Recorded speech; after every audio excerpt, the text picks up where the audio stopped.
Hey, ¿qué pasa gente? Soy Mikaeris, ¿cómo estáis? Bienvenidos una vez más a mi canal y a un nuevo vídeo de Juego de Tronos. Hoy vengo a hablaros de la sucesión en Poniente, entendiendo como sucesión el proceso por el cual un individuo se convierte en señor o señora de un asentamiento tras la muerte del anterior.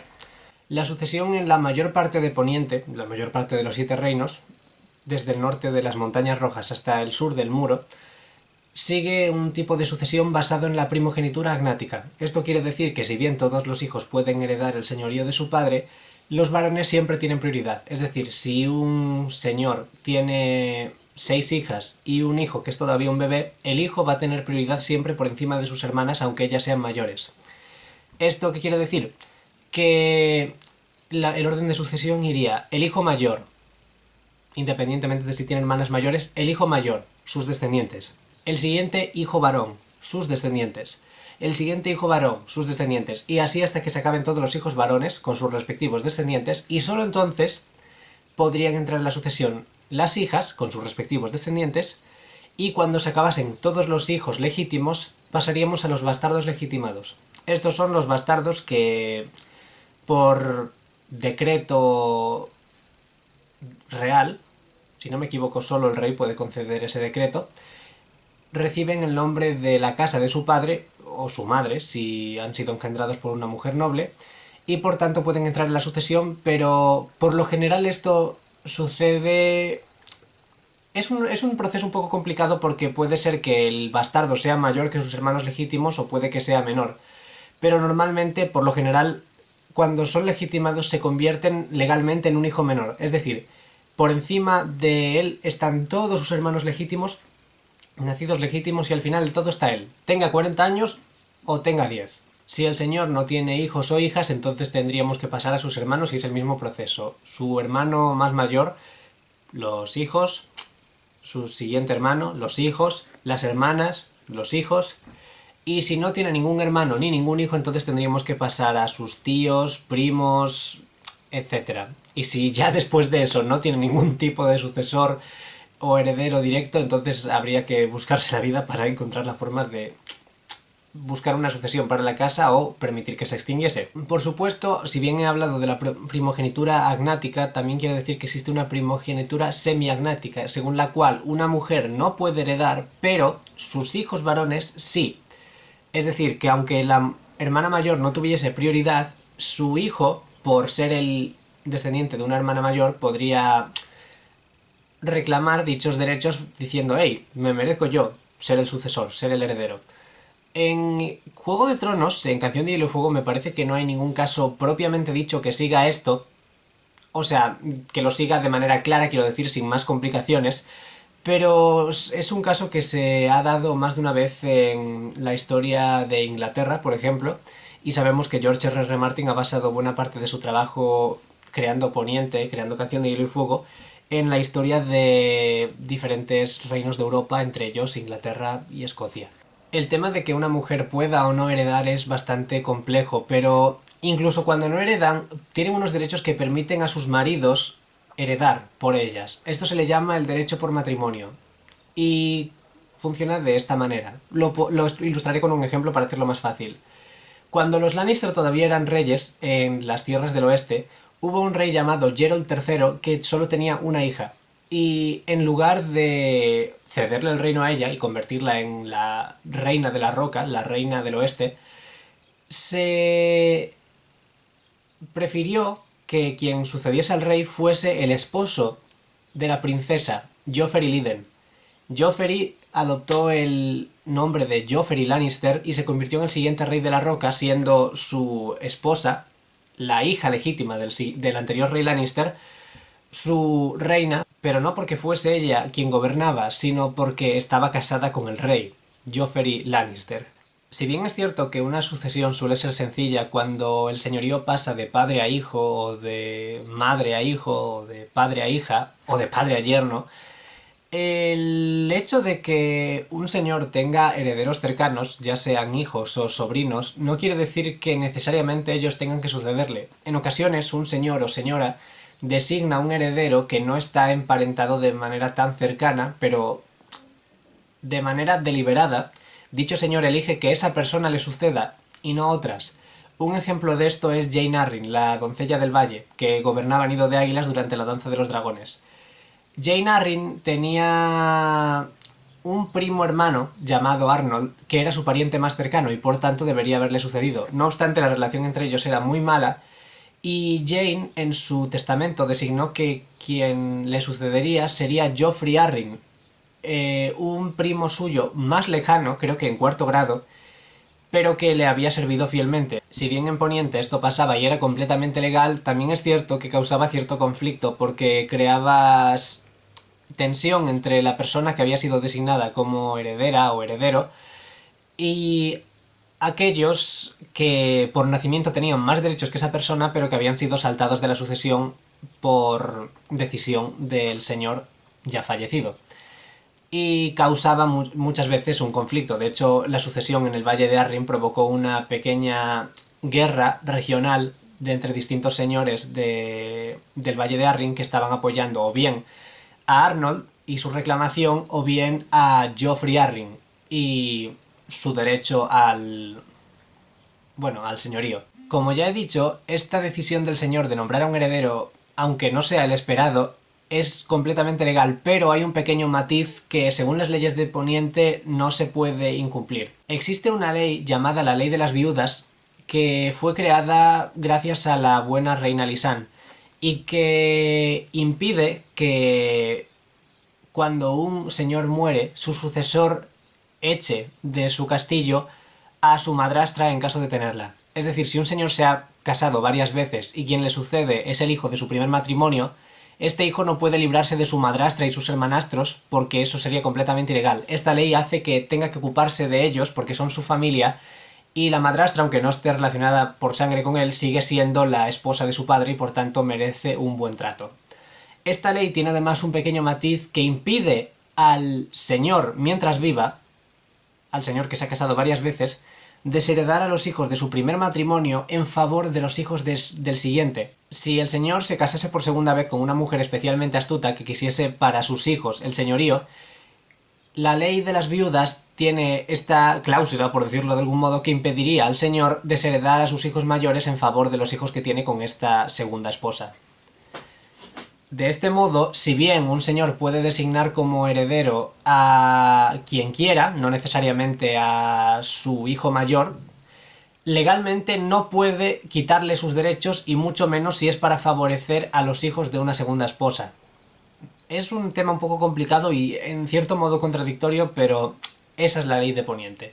Un caso divertido en el cual el señor designa un heredero alternativo es cuando permite que la sucesión sea de la forma tradicional, es decir, de padre a hijo o de padre a hija, pero con una condición. Este es el caso de Rohan Weber, la señora de Fosafría en el año 211 después de la conquista de Aegon, si no me equivoco. Esta mujer era la única hija de su padre y por tanto su única heredera. Sin embargo, cuando su padre estaba a punto de morir, ella estaba soltera, había enviudado varias veces y no quería casarse de nuevo.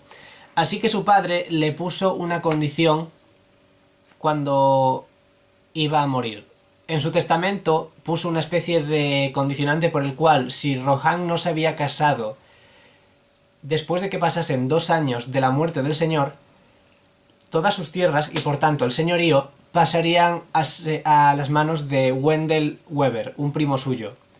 De este modo, Rohan estaba obligada a casarse si quería continuar siendo la señora y que su linaje continuase en el poder. De lo contrario, su primo, que ya tenía una esposa y varios hijos, se convertiría en el señor y de igual manera se aseguraría que la casa Weber continuase existiendo. Es un tema bastante complicado en muchos sentidos, pero también es cierto que permite al señor de alguna manera controlar la situación de su casa incluso después de muerto. Ahora vamos a hablar de un tipo de herederos que me hace especial gracia y que es muy interesante, que es los herederos viudos o las herederas, sobre todo herederas viudas.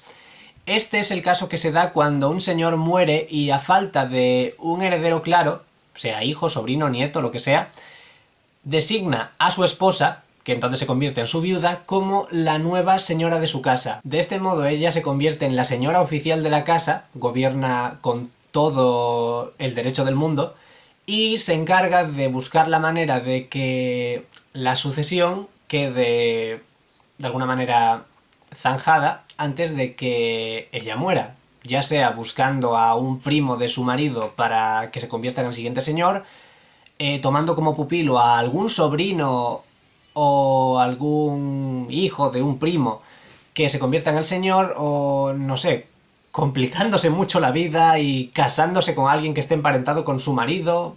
Ahí ya depende mucho del caso de cada familia y del caso de cada viuda. Pero es algo que hemos visto en la saga con Lady Hornwood y Lady Dustin en el norte. Tanto Donella Hornwood como Barbary Dustin se convierten en las señoras de Hornwood y Fuerte Túmulo, respectivamente, al morir sus maridos, y en ambos casos carecen de hijos vivos que puedan sucederlas. Lady Donella tiene como opciones a un sobrino de su esposo y a el bastardo de su esposo, que evidentemente no quiere que se convierta en el nuevo señor. Mientras que Barbary Dustin tiene a familiares medio distantes de su marido, un tío abuelo, probablemente varios primos, pero ninguno que fuese designado oficialmente como heredero. De ese modo ambas tienen el poder de su casa, y en el caso de Lady Donella, ella incluso piensa en casarse de nuevo para tener un esposo que defienda dichas tierras, porque ella está mayor y no es precisamente belicosa, y de paso asegurarse de que cuenta con apoyo para las decisiones que tome en el señorío. Sin embargo, sí que quiero hablar de un caso concreto que combina no solo la viuda convertida en heredera, sino también el derecho por matrimonio, que es el caso de la Casa Went. La Casa Went tuvo como últimos señores a Walter Went y a Sheila Went. Cuando Walter Went murió, su viuda, Sheila Went, se convirtió en la heredera y por tanto en la nueva señora de Harrenhal. Sin embargo, al contrario que los casos que he mencionado anteriormente, ella no era simplemente la consorte de su marido, sino que era una Went de nacimiento y la hija del anterior señor. Sheila Went fue la hija del anterior señor de Harrenhal y la nieta del anterior señor de Harrenhal, antes que ese.